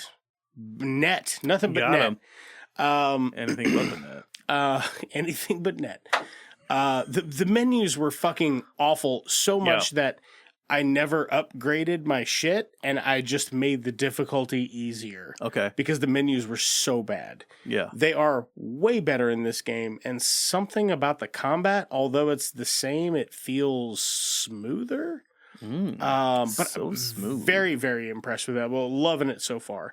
As far as what I have been watching, really the only thing I've seen since the last episode that we recorded, which I think was like a week ago, 2 weeks ago, was probably I started watching Baby Reindeer on Netflix. Okay, yeah. I haven't, but I've been... Get in there. Okay. Get in there. Real short watch. Yeah. I put it on the other night, like 11 o'clock, and I watched it way too late. It was like 2 o'clock in the morning before I was like, okay, I got to get the fuck away from this. But I only had 2 episodes left. Okay. So either the whole series is very short, but I think the episodes are very short, and it's a one shot. Yeah. But the guy that is the main actor in it, he wrote it, and it stars in it. And it is a true story about his life. Interesting. It is. And it is so, how do I put this delicately? It is so thoughtfully written that there has never been such a clear through line. It's probably because of the narration. Yeah. That you feel empathy for him because you feel his shame. He's so transparent with you in his narration that you can't help but be like, man, bro, I feel really sorry for you. Look, hey man, everything's gonna be all right. You're gonna be all right. You're gonna turn this shit around. But yeah, just a fucking crazy good show. I think it is some of the not as far as like kitschy or whatever, but as far as just like being genuine, it's very, very good writing. And also kind of a twisted fucking story. So check it out. It's this guy, he starts getting stalked. He's like a failed comedian. That's what I want to hear from there. If that, like, I don't want to cut you off with it, but like, because thankfully with the internet, I've heard very little about it, but other than that, it's like, I know it's a stalker. That's like a third of it. Okay, but like that's all I want to know. That's not even the main point, but that is the first thing that will get its hooks into you. And I will say, like, it's weird because like there's no physical attraction between him and his stalker, but he is immediately like kind of infatuated with her. Because she laughs at his jokes and has like an infectious laugh and that sort of thing. It paints a really lovely picture of the characterizations of the different people that are in it, and I think it's fantastic. Man, I go very, very impressed with it. Like, nice, very, very cool show. I would highly recommend. How about you, sir? That's literally all I've got. Okay. I mean, it's been a minute since I've been on, and feel like. You don't have to cover everything, since that's been like several months. No, of course not. No, that's been like 6 months, but... Okay, back in... Well, in October, I watched these movies. No, but the biggest watch I did, I know I've talked about it, because I've watched it for almost 2 years, is I finished Murder, She Wrote. Oh, fuck. Yeah, that is... How'd you feel about that? How'd they wrap it up? Terribly. Oh, so it is. Fuck. It is 12. So that's the worst feeling. That show is 12 seasons. It's like 164 episodes. I counted this. Oh, is that all? I know, but I started it back in. I went back because I was like, back when I was still using Twitter. June 22nd, 2022. Oh, so 22, same year. No, just kidding. Same year X came out. Oh, gosh. I finished it March 28th of this year. And it was mainly a show I would watch kind of like on my lunch break. Like a laundry doing folding. chores. Yeah. Kind of, I'm off the clock waiting for, waiting for my girl to get home, from work. Like, that's how I did the remake. And maybe we would watch it like eating dinner, Yeah. So that show initially had this. The 12th season is like, okay, it's past time to hang up the hat. The last episode is a disposable who gives a fuck episode. But it already had kind of two endings because it had an initial order of 5 seasons. And so with the 5 and it went for that many? Yeah. So the end of the 5th season it was a 2-parter, good, like wrapped up a lot of stuff and even kind of was like left a little bit open, but it was a very nice, it was still a closed conclusion, if you will. Yeah. Then I just imagine Hollywood execs being like, who's really hot right now? Angela Lansbury. But this show was hot. It was dynamite. It was dynamite for so long. Where even what really fucked that show over was moving. So it was on Sunday nights, its entire run. That's crazy. And they moved it, the 12th season, to Thursday nights against must-see TV. Oh. So it was like Friends was in its second season. Yeah, fucked up. Then their season 7 was like, so they were like, all right, 2 more. And season 7 was better because they brought back they brought back her publisher from the pilot episode who was the first killer. Yeah. And like really wrapped up like storylines and was very thoughtful, very interesting. Well, they put it in syndication for 15 years? Like it just kept running. Again, this show was always on. 84 to 96 was when the shows were on. Syndication takes 100 episodes. So it was maybe after season 9, 20 episodes, 22 episodes a season. Anyways, very, it just sucks that it went down in quality. It was season 12 was a real slog. Sucks, man. There is an episode where they make fun of Friends, where it's about this sitcom called Buddies. And there's a killer on that set, and I was like, okay, that's kind of funny, but it is. And they're like, we're arresting you, and he's like, oh, fine with me. The last show I watched that was close to that long, that many episodes was Deep Space Nine, and it's really nice to finish a everybody uses a cozy mystery. That's what it is. It's a cozy show.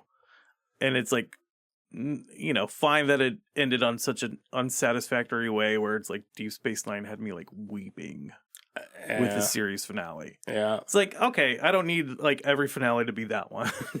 Yeah. No, I feel that. Lost was a big fumble. Yeah. Heroes was a big fumble. Heroes fumbled. Game of Thrones is a big fumble, so I've heard. I haven't watched it. Yeah. Because I heard it was a big fumble. But again, those are all serialized. Yep. Where Murder, She Wrote's episodic. Right. Where you would have... There's less. You would have actors show up as cameo, special guest. But they would be a killer in one episode or get killed in an episode. Is there an episode where Dick Van Dyke is in it on Murder, She Wrote? I don't know, but I do love Murder Diagnosis. Diagnosis Murder. That's what it's called. Oh my god, dude! Dude, some of them old shows are so fucking silly. My dad watched the fuck out of Columbo. So that's what I've moved on to. Yeah. And I watched a lot of Columbo, but this is where I'm starting. I did not start with the 2 Columbo and Dragnet. I did not start with the 2 made-for-TV movies before Columbo got mid-season. But MeTV, I don't know if they still do it, back a few years. This is probably a decade ago now, which is fucked up to think about. On Sunday nights would show a Columbo episode. And that's when I really started watching as an adult.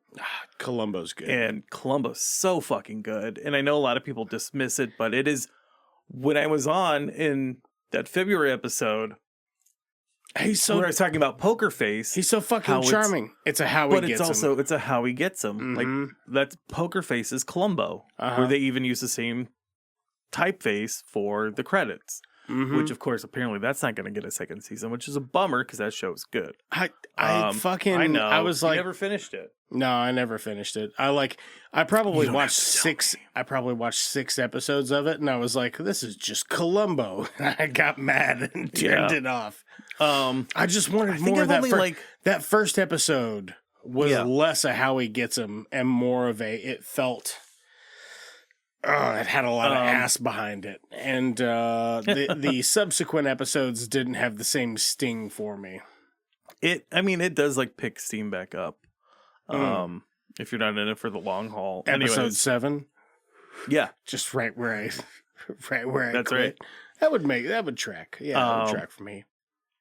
And with Columbo's harder to do because they're all movies. They are not 40-minute episodes. They are 75-minute, 80-minute, 90-minute. But they're so fucking good. They're films. That's what they are. They're not TV shows. They're films. Just one more thing. There's one thing I keep... Mrs. Columbo. one thing you can clear up for me. Yeah. Just one detail I was trying to get over. Columbo's one of those things I always felt was on... like as a kid. He's such a distinctive character. Yes, and it's the voice, it's the mannerisms where it feels like I connect him more with that than like the Princess Bride. It's kind of what they kind of tried to echo that in Monk. But it just didn't fucking track the same. Well, he's too OCD. That's the thing. He's too high strung. Yeah. To be Columbo. Yeah.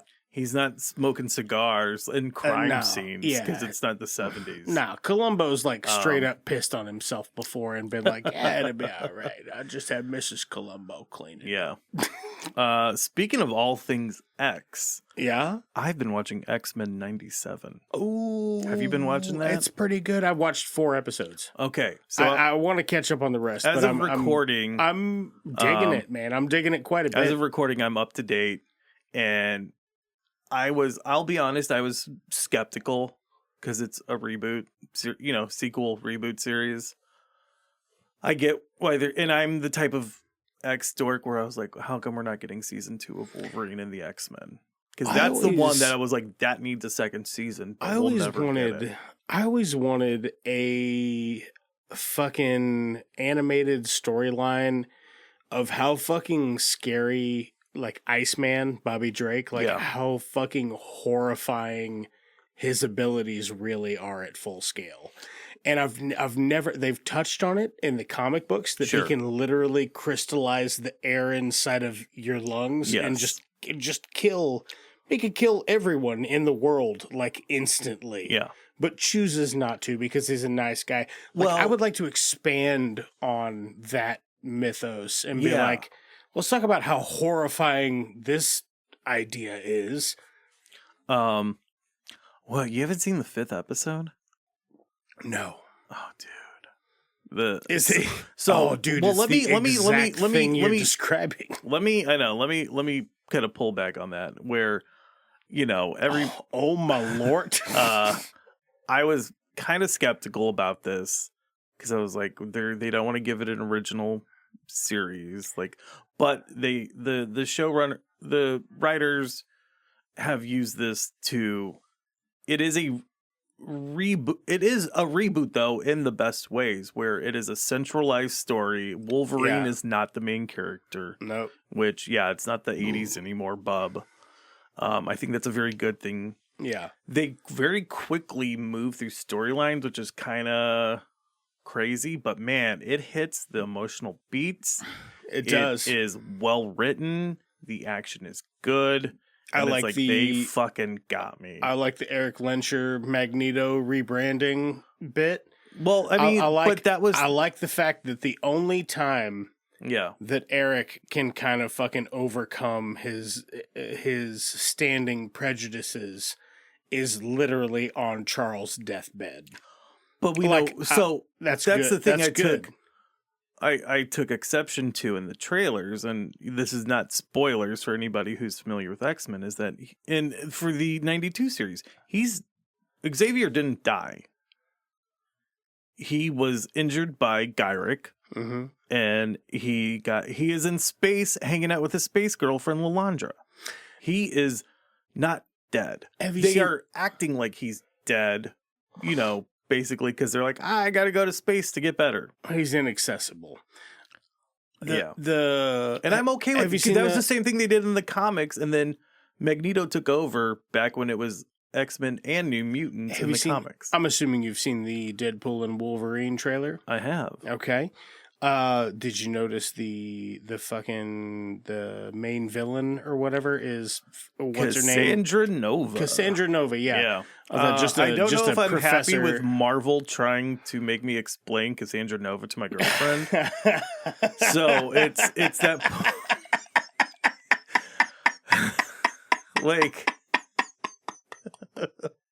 that's the best way to put it. I watch X-Men 92 quite a bit, and I'm actually before it started, I watched the last season because that's the one I've seen the least. Because it's kind of, the animation in that season's dog shit, and it kind of gets bagged on for not being as good. But there's still really good episodes, and they still have threads they can go back to.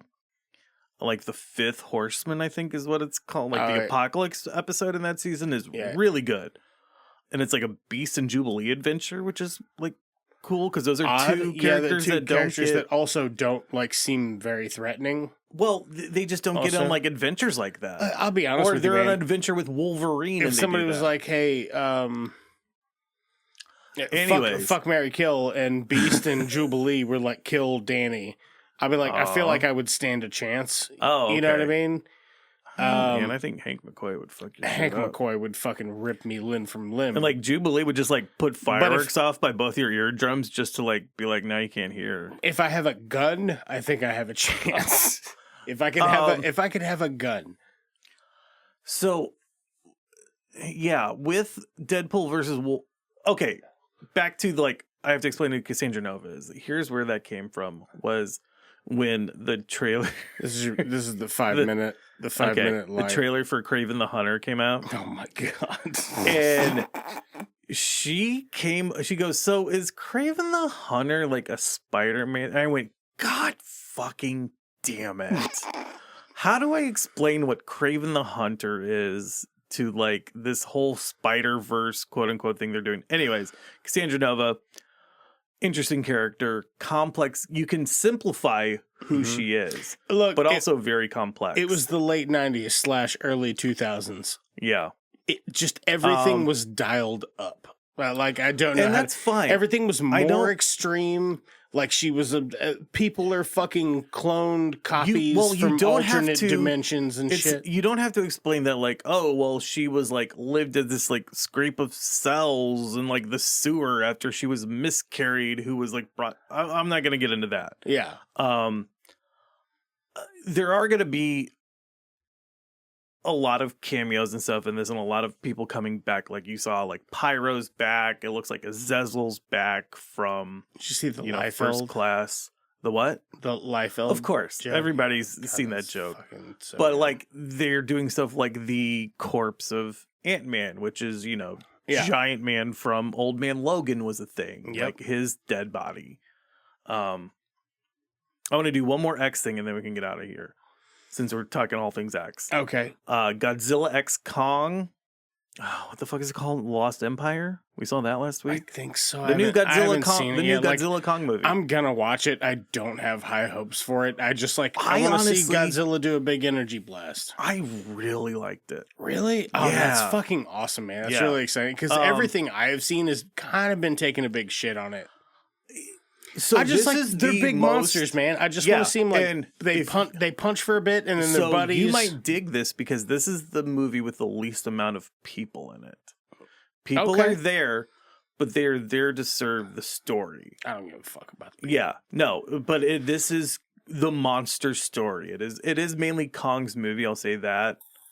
Okay. Oh, well, I felt the same way about Godzilla versus Kong. Yeah. But I like the way they explain Godzilla's evolution. and Hell yeah. the fights are like really. It's Sometimes just really fun, and it's fucking it's weird. Give me that nerd and lore. You guys are spending millions of dollars. Call a physicist and get him on the phone for half an hour and go, "Hey, There's nerd." 2 monsters that are not. I think they kind of hint at one in a trailer, but the other, like, they're basically 2 monsters that they don't show in any trailers, which is nice because Marvel and all these other DC, if they have any type of Easter egg things, or this character shows up, they will ruin that shit for you in a trailer. Feel like because they're trying to get people to see it in movies, where this movie hasn't, and no one on the internet's ruined it for me, which was amazing. That's fucking cool, man. So I will not spoil it here, but I'm excited to check it out. Then you should check it out because if. Like, I do like Godzilla versus Kong, but I like the... Huge Godzilla fan. Like, I just have been watching them. I've been watching fucking Godzilla movies since I was, like, fucking 13. Well, did you see how, like, Big fan. Adam Wingard said, he was very influenced by his cat for Godzilla in this movie? And that's why he's, like, curled up in the Colosseum in Rome. Oh, that's cool. Like his cat bed. I fucking like it, man. Yeah. I like it. Well, that's going to do it for us. I think we're at time. Can I... Real quick, I just want to plug a Destroy the Brain event. Plug some stuff. You guys are getting ready to do movie marathon. By the time this comes out, we're going to be about a week away from our third. So it is the 14th anniversary of Late Night Grindhouse, which is absolutely insane. And it is the third, what we call all-day Grindhouse. It is 8 movies billed as 2 double features from 12 p.m. to 1 a.m. at the Marcus de Pere Theater. Mm-hmm. It is $50 a ticket, but again, you get 8 you're at the movies all day. Yeah. And it is a mystery. You will not know what movies are playing until the main titles unroll. I will. You guys won't, but I will. Because I have insider access. I don't even know if I know all the movies. That's all right. By the time this episode comes out, I will. But right now, I don't. Yeah, so I'll know by the time this episode comes out. And tickets go extremely fast. If you're listening, you're probably going to be stuck in the front row if you want to see it. But you know what? It's a lounger. It's Marcus de Pere. They have drinks, right? You can do drinks and shit. Yeah, if I can make a day of it. Bar closes like 10, 11. Do the it's an experience, and it's like it is. As a friend put it, it is our Super Bowl. Yeah. Okay. Yeah, I could see that. Yeah. Come check it out if you're in the St. Louis area. Yeah. Maybe we'll bump into each other, and I'll be the guy that looks like Mr. Beast. If you're around and you see a white guy with a beard, that's me. And I'll black be t-shirt. I'll be the white guy with the beard wearing the black t-shirt. Hard to miss. There's only 2 of us in this room, so you've got a 50-50 chance by just listening to this podcast. But that's going to do it for us. Check that out. Come check. Well, where can people buy tickets to that? You can buy it online at marcustheaters.com. Also, their app. Where else? Give me the full URL. Actually, you know what? Just text it to me. It'll be in the show notes. Okay, absolutely. It'll be in the show notes for this episode. But as this comes out next week, come check it out. We'll fucking hang out and watch some stupid movies. It won't even be next week. It'll be this Saturday. That's crazy. Fuck, that's horny as fuck. If this is coming out Memorial Day. This is like perfect timing. Yeah, well, unless you want to sit in the front row. But I know some people may cancel tickets, so you might get something. But this is 120, 130 seats, so it goes quick. I don't know if you know this, but other people can see you when you try to put your dick in the popcorn bucket. Yeah, do not do to your. This is not an AMC. They do not have that popcorn bucket. No. This is not the popcorn bucket you fuck. This is the popcorn bucket that you put your dick in to get a hand job. You guys aren't going to start sucking each other's dicks, are you? Let's all that gold talk. We're a one-eyed Batman. Can I make a suggestion that doesn't involve violence? Or is this the wrong crowd? Maybe we should call in a bomb threat to Houston. I think it's free beer night at the Astrodome. The Jedi, Bob. We don't fight with guns, we fight with our mind. Dozen businesses are booming. That is one big pile of shit. Jog on.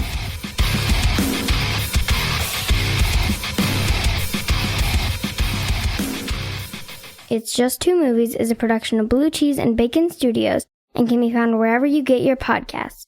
All right, special thanks for the people who helped make this show. That is going to be Russ, Tafari, God-Sized and Growing, and SUNDS for our music, Lamplighter Productions for our artwork. Oh, yeah, I definitely want to throw out a thanks to Dave, who takes care of our YouTube platform, and Justin, who has started doing our TikTok. You can find us on TikTok at Just Two Movies Pod. Yeah, so hit us up on socials and tell your friends and leave us a like if you could. That's the show. I do. I just had a flashback. You know what? Sometimes if I'm ever feeling down, I go back and I listen to that episode and I'm like, you know what? I'm pretty fucking good at editing, all things considered. Masterpiece. That is, nobody will know it, but that is your editing masterpiece. Man, it's pretty fucking good.